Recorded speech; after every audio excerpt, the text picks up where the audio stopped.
Hello students, सो बेटा continue करते हैं class 12 chapter 1 end of bipolarity. Birth of Soviet union. Soviet union या फिर हम किसे बोल सकते हैं सोवियत संघ का जन्म कैसे हुआ। तो सोवियत संघ का जन्म का रिस्पॉन्सिबल किसको माना जाता है? Russian revolution. तो 1917 के अंदर रशिया के अंदर एक रेवोल्यूशन हुआ था जिसके अंदर एक व्यक्ति था लेनिन, और लेनिन ने वहाँ पर रेवोल्यूशन करा और उन्होंने कम्युनिस्ट पार्टी बनाई। और कम्युनिस्ट पार्टी के बाद से उन्होंने रशिया के अंदर छोटी छोटी कंट्रियों को जोड़ना चालू कर दिया और एक यूनाइट होकर एक बड़ा रूप ले लेते हैं जिसका नाम है यूएसएसआर। तो यूएसएसआर को हम समाजवादी सोवियत गणराज्य भी संघ बोलते हैं। It promote egalitarian society. Equitarian society का मतलब होता है एक ऐसा समाज, एक ऐसा देश जो दूसरे देशों को भी क्या देता हो? इक्वलिटी देता हो। जिस देश के अंदर सभी ऑर्गन्स को, गवर्नमेंट के जितने भी चीज़ें, सबको क्या मिले? इक्वलिटी। आगे, based on state ownership on all means of production. देश के अंदर सभी चीज़ों को स्वामी कौन है? सब चीज़ों का मालिक कौन है? स्टेट। और हर प्रोडक्शन पर कंट्रोल किसका होगा? गवर्नमेंट का ही होगा, स्टेट का ही होगा। आगे देखते हैं, it is directed by communist party. अब यूएसएसआर के अंदर 15 से ज़्यादा देश थे और 15 से ज़्यादा जो देश थे ये सब के सब एक पार्टी के अंडर काम करते थे जिसका नाम था कम्युनिस्ट पार्टी ऑफ रशिया। चलो आगे देखते हैं हम। अगला क्वेश्चन इंपॉर्टेंट है, फीचर्स ऑफ सोवियत सिस्टम या सोवियत प्रणाली की विशेषताएं।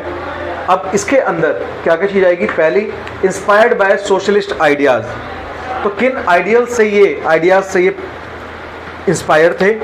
सोशलिस्ट। सोशलिस्ट मतलब स्टेट ओनरशिप, सोसाइटी के अंदर जो भी अर्न हो सबके अंदर वो इक्वली डिस्ट्रीब्यूट हो जाए। Next is content planned economy. Planned economy मतलब हम अपने रिसोर्सेज को देखें, जानें, उनको प्लान करें और उनके लिए एक रिसोर्स प्लान बनाकर फिर उनको यूटिलाइज करें। जैसे हम देखते हैं हमारे देश के अंदर 5 ईयर प्लान्स बनाए जाते हैं, ऐसे ही रशिया के अंदर सबसे पहले 5 ईयर प्लान्स बनाना चालू हुए थे और इसीलिए इसको प्लान्ड इकोनॉमी भी कहा गया। नेक्स्ट है डोमिनेंस ऑफ कम्युनिस्ट पार्टी। ये हम डिस्कस कर चुके हैं पहले भी कि रशिया के अंदर, यूएसएसआर के अंदर रशिया का डोमिनेंस था और रशिया के अंदर ही पार्टी थी कम्युनिस्ट पार्टी, और कम्युनिस्ट पार्टी ही बाकी सारे 15 कंट्रीज के ऊपर भी रूल आउट करती थी। Facilities of minimum living conditions to all citizens decided. मतलब पहले से ही डिसाइड कर दिया गया था यूएसएसआर के अंदर रहने वाले जितने भी लोग होंगे सबको एक मिनिमम कंडीशन जरूर दी जाएगी। अगर मान लो रशिया के अंदर कुछ वर्कर्स क्लास है तो वर्कर क्लास को क्या खाना मिलना चाहिए, ठीक है, किस तरह की उनको फैसिलिटी मिलनी चाहिए, हेल्थ केयर के लिए क्या हॉस्पिटल्स होंगे, तो सब कुछ पहले से ही डिसाइडेड था। नेक्स्ट है नो अनएम्प्लॉयमेंट। रशिया के अंदर सबसे पहले लोगों को राइट टू वर्क दिया गया। राइट टू वर्क मतलब काम करने का अधिकार। ये सबसे पहली कंट्री थी जिसने लोगों को राइट टू वर्क दिया। मतलब रशिया में कोई भी इंसान अनएम्प्लॉयड नहीं रहेगा, सबको मैंडेटरी है कि काम करने जाना पड़ेगा किसी ना किसी फैक्ट्री के अंदर जहां उसको अलॉट किया गया। Improve communication system. इन्होंने 15 कंट्री को ग्रुप था तो आपस में कम्युनिकेशन करने के लिए एक बेटर सिस्टम बनाया, जैसे कि पोस्टल सिस्टम चालू करा उन्होंने, ठीक है, और भी बात करने के लिए उन्होंने टेलीग्राम या फिर इसी तरह के संचार सिस्टम की कोशिशें करी।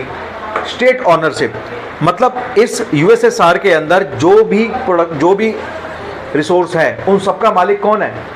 स्टेट। स्टेट मतलब वहाँ की गवर्नमेंट। और last point, state control on all production activities. USSR के किसी भी कंट्री के अंदर जो भी प्रोडक्शन होगी, किसी भी चीज़ को बनाया जाएगा, उसका डायरेक्ट कंट्रोल किसके पास होता था? स्टेट के पास, कि क्या बनाना है, कितना बनाना है, किसके लिए बनाना है। ये सभी चीज़ें कंट्रोल कौन करती है? वहाँ की गवर्नमेंट।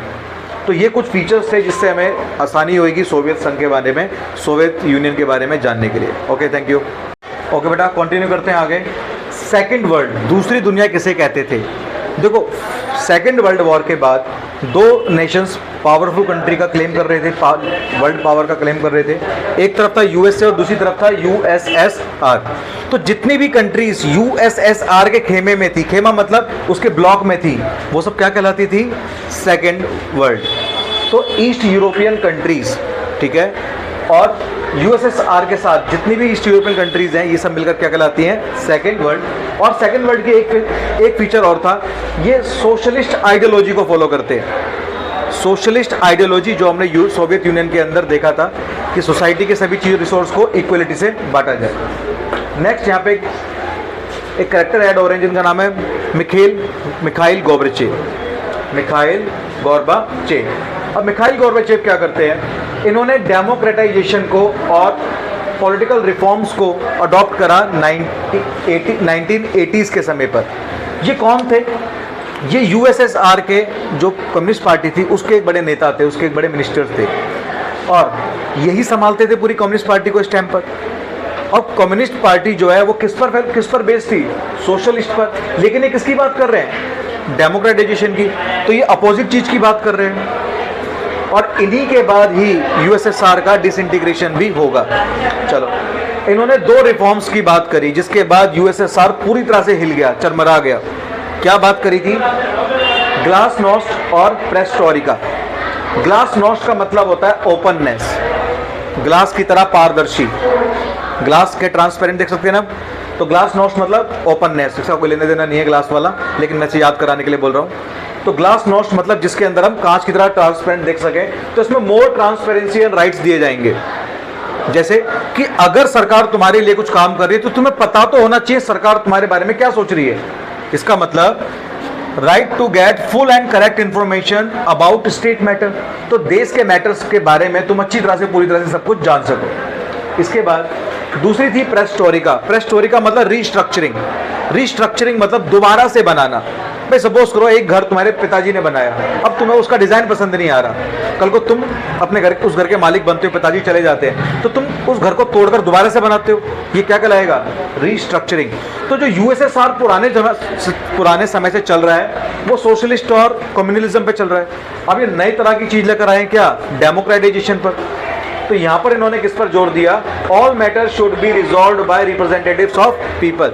मतलब लोगों के रिप्रेजेंटेटिव्स होने चाहिए, जैसे हमारे मंत्री होने चाहिए, और वही डिसाइड करेंगे कि हमारे देश में क्या मैटर फॉलो अप होएगा। और emphasis on political, economic and administrative reforms. इन्होंने कहा कि यूएसएसआर की पॉलिटिक्स, इकोनॉमिक्स और एडमिनिस्ट्रेशन को चेंज करने का टाइम आ गया है और नए तरह का हमने यूएसएसआर बनाना है। और इन्हीं के बाद क्या आ गया? रशिया इंडिपेंडेंट हो गया, या फिर हम कहेंगे यूएसएसआर टूट गया और रशिया अकेला रह गया। ठीक है, सो इसके बाद हम आगे कंटिन्यू करेंगे नेक्स्ट क्लास में। Okay, thank you.